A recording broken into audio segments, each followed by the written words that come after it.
Ladies, I am so excited to show you the hybrid project that we made on Saturday's class. I started with multiple output options and opened up an 8.5 by 11 portrait, and we're starting down here with a blank page. Now, if you've already got a project open and you want to add a new project page to it, you could just go up here and hit this blank box up here, and it says Add New Page with the little X, and it'll drop in a clean page for you. So we're going to start with our stamp, and I like to use the resource or the design center on the right side of the page. So we're going to go down here and click Stamps. And remember, we downloaded the Notably Ornate stamp set, and that's what we'll be using for our project today. So I'm just going to type that in, and it's going to bring up, there we go, Notably Ornate. We're going to start with the frame, and I'm just going to double click it, and it will apply that to my background. And it's going to come in really large. Not sure why it's going so slow. Normally doesn't do that. But anyway, we're going to bring it in really large, which I love, that I can actually use this on a 12 by 12 scrapbook page if I wanted to. But for today's project, I want to make it smaller. So we're going to double click on it, and it's going to bring up the Edit Options Settings box, this little box right here. I love this tool because it just makes it quick and easy to adjust things. So we're going to start, and I'm going to say I want it maybe around 200, and I'm going to leave the keep proportions checked, and it's going to automatically keep it the same with the height and the width. Alright, so I'm going to close that out. We're just going to bring it down here, and I'll see in a minute if I need to resize it a little bit. But I am going to be cutting this card at the 4 1/4 mark. So you see that little red line there? I'm going to cut it straight down here. So I just want to come down, and I want to make sure that my little red mark is still on that 4 1/4 and that nothing's going to get cut off here if I go to cut it there. I like it. It looks perfect. So now I'm going to take it and put my mouse back on top of it, and when I click, it brings me up my bounding boxes, which are those gray squares. So I'm going to hit the Command button on a Mac, and that's the Control button on a PC. We're going to hit that and C at the same time, which is copy, so Control C, and then to paste it, Control V. And we're going to have another little piece over here. There it is.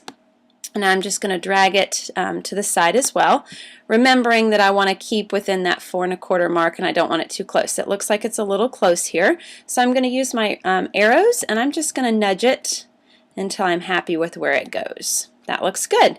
Now, I do want to make sure that these are lined up side by side. So the way I did that was, you can see that my bounding boxes are already on this one right here. So I'm going to hold down again my Control button, and I'm going to click now on this next one, and I have both of them selected. So the gray boxes are on both.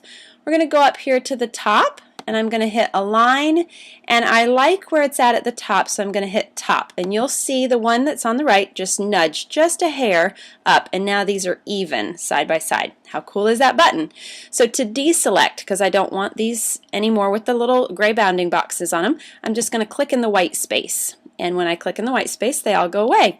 So that's exactly how I got these ready to cut on a cardstock. Now, we're going to add another stamp, so we'll go back up to Add Stamp. This time we're going to bring in the bird, and you can either double click or you can hit the Apply button. Either way, he'll go into the same spot. Alright, so now he's there. We're going to close that box out, and I'm just going to bring him down over here where his wing kind of covers over. There we go. I like him right there. So again, Control C and Control V is your copy and your paste, and we'll just bring him over and get him in about the same spot. That looks good. I might nudge him up a hair.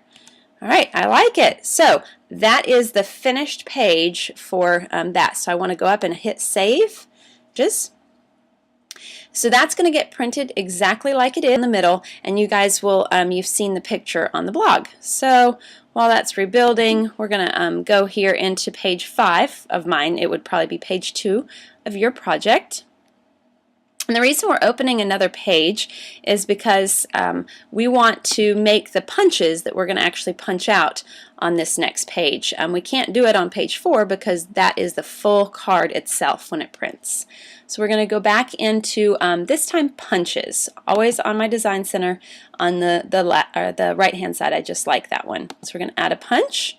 And we're going to start with the oval. This is the oval punch. I want the wide oval punch, so we can scroll down and it's going to be down here, or we could search right here and we could start typing and you can see that that one comes up next. So double click and click that box away.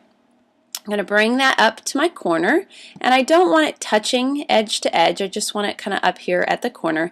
And I'm going to Control Copy and Control Paste, which is the Control C, Control V, because I want to add another one to it. All right, and then we're going to go back over to punches, and this time I want to go with labels and tags, and I want the modern label punch. And again, double click or press apply either way and close that out. I want to bring this up here, right up to my top, and then I want to Control C, Control V, so I have two sets of those.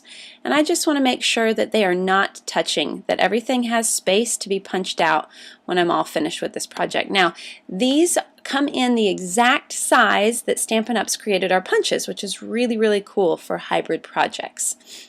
And these are just going to be our guide. We're actually eventually going to delete them.